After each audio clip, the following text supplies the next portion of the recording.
oleh hidrometalurgi. Di bab 3 mengenai pelindian, teknik-teknik pelindian dan pemisahan padat cair. Ini lebih ringan ya. Kalau kemarin memang banyak rumus ya, gitu ya, dan waktunya kemarin juga tidak terlalu cukup, gitu, sehingga mungkin nanti kalian bisa belajar sendiri ya untuk yang bab 2 dan untuk yang bab 3 ini lebih ke teori umum dan lebih mudah sepertinya ya. Maaf Pak, interupsi suara Pak, suaranya kurang jelas Pak. Suara kurang jelas. Sekarang jelas nggak? Ini udah Pak, tadi kurang Pak. Oke, ini saya pakai earphone. Harus saya deketin kalau gitu. Oke.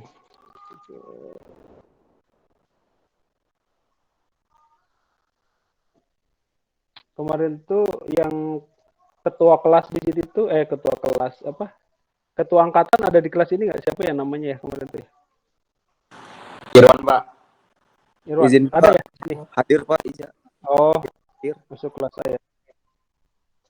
Itu kata Pak Selamat kapan mau diambil vouchernya tuh sama siapa? Satu lagi Sadrak ya. Voucher apa? Analisis. Kan belum diambil kan ya? Izin Pak. Voucher yang mana ya Pak ya? Voucher ini, voucher Elsa yang untuk analisis itu. Maaf Pak, itu ketua himpunan Pak. Oh, ketua himpunan ya? Oh, saya pikir dia ketua. Nggak ada di sini ya? Di kelas lain?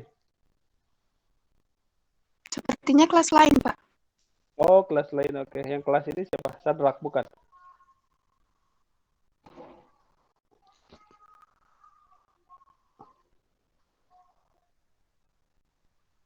Ini apa namanya tuh? Ya nanyain aja gitu. Sayang aja kalau misalkan nanti nggak keambil. Izin Pak. Sepertinya Ya. Sadrak juga tidak di kelas ini Pak. Oh, tidak di kelas ini? Kalau kemarin kalau nggak salah di kelas ini ya? Bukan?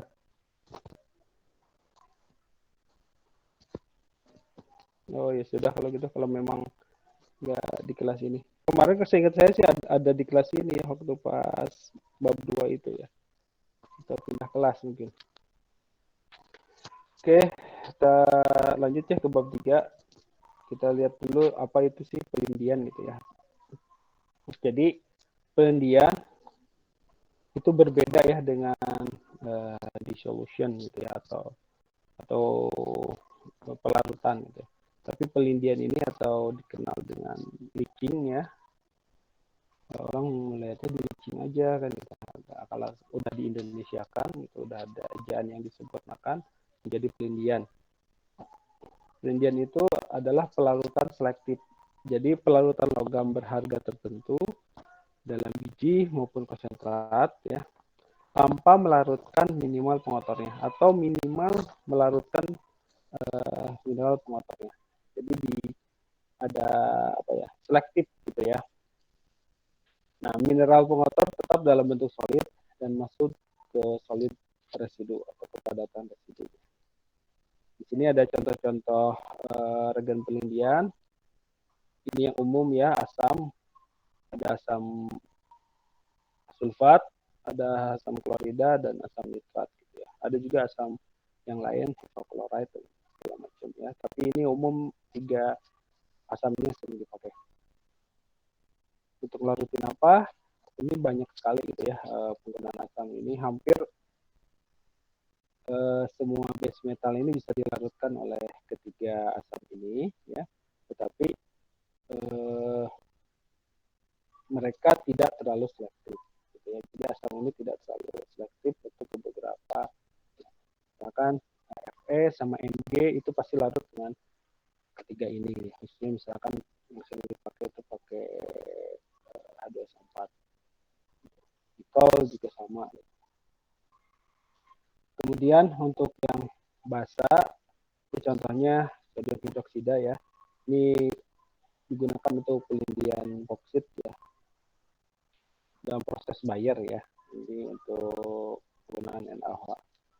Kemudian ada juga garam. Di sini ada garam NaCl, sodium cyanide ya, yang digunakan untuk pelindian emas. Kemudian juga ada larutan organik. Di sini ada kerosin,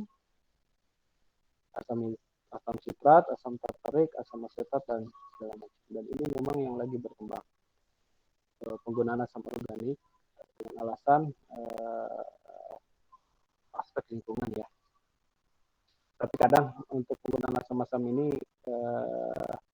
secara komersil mungkin masih sedikit ya, karena untuk memproduksi asam ini juga cukup mahal dibandingkan dengan yang sudah open gitu ya. Tetapi ini trennya memang ke depan menggunakan asam. Kemudian pelindian dilakukan baik pada suhu dan tekanan atmosfer maupun pada suhu dan tekanan yang tinggi. Ini definisi dari pelindian. Kemudian apa sih kriteria dalam pemilihan regen pelindi? Pemilihan regen pelindi dilakukan berdasarkan pertama ada kajian teknis, kajian ekonomis, dan kajian lingkungan. Jadi harus diperhatikan ketiga poin ini. Apa saja? Pertama, selektivitas regen pelindi. Kemarin mungkin sempat saya sudah singgung juga ya. Kemudian kemampuan diregenerasi, artinya bisa dimanfaatkan kembali. Regen tersebut bisa kita pakai kembali, bukan sekali pakai gitu ya. Kemudian ketersediaan dan harganya, jadi barangnya ada nggak gitu kan, mudah nggak gitu, dan harganya masuk nggak gitu. Kemudian sifat korosif pada reaktor ini juga jadi pertimbangan. Kalau misalkan dia sangat korosif, ada yang lebih ringan atau tidak korosif, tetapi masih mampu memenuhi kemampuan di atas ini. Karena ketika ingin apabila regennya korosif, maka bahan reaktornya pun tentu akan khusus, dan itu cukup mempengaruhi harga. Kemudian bagaimana penanganannya, penyimpanan, dan transportasi.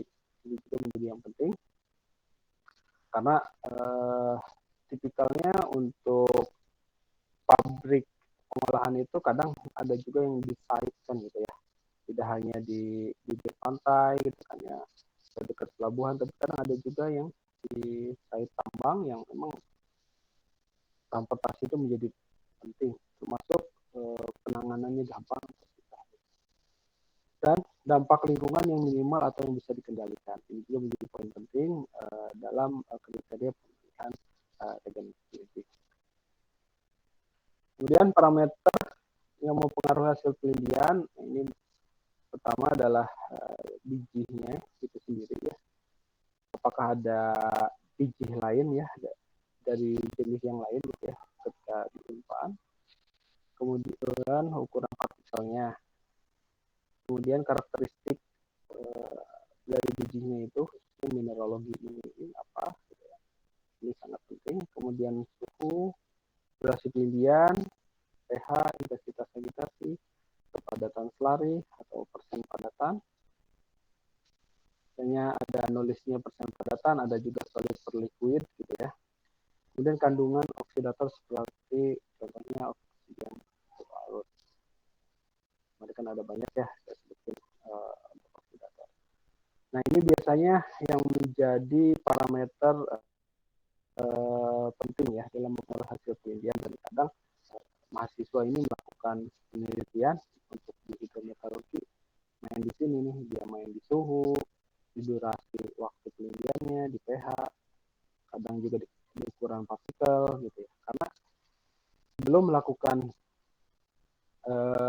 pembangunan pabrik itu biasanya dilakukan yang namanya metallurgical test gitu. Nah, metallurgical test ini salah satunya itulah mencoba dari skala laboratorium gitu ya, untuk bagaimana karakter dari si biji tersebut atau umpan yang akan kita lindungi seperti apa, sehingga nanti ketika di scale up tuh kita sudah ada data. Nah biasa dipengaruhi.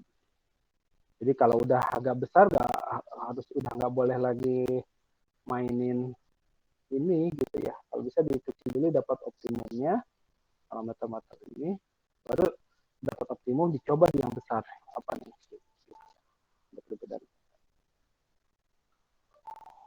Bentar, saya hatiin dulu.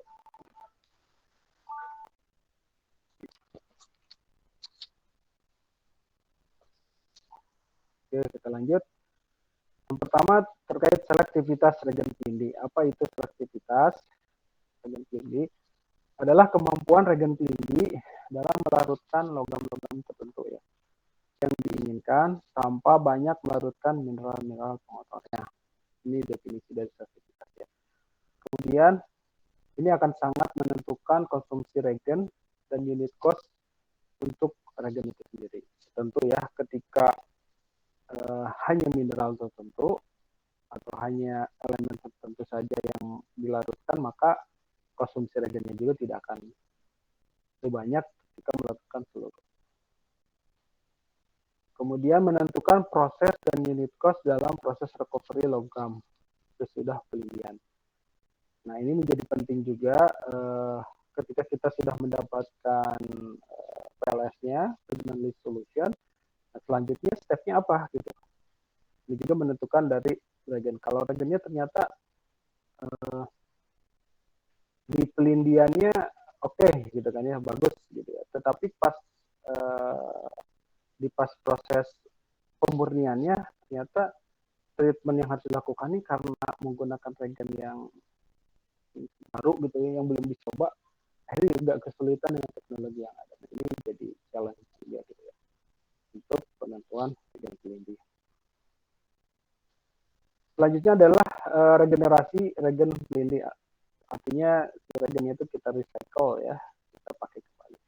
Untuk proses-proses hidrometalurgi, regenerasi reagen atau kemampuan reagen untuk didaur ulang ya adalah faktor penting yang berpengaruh pada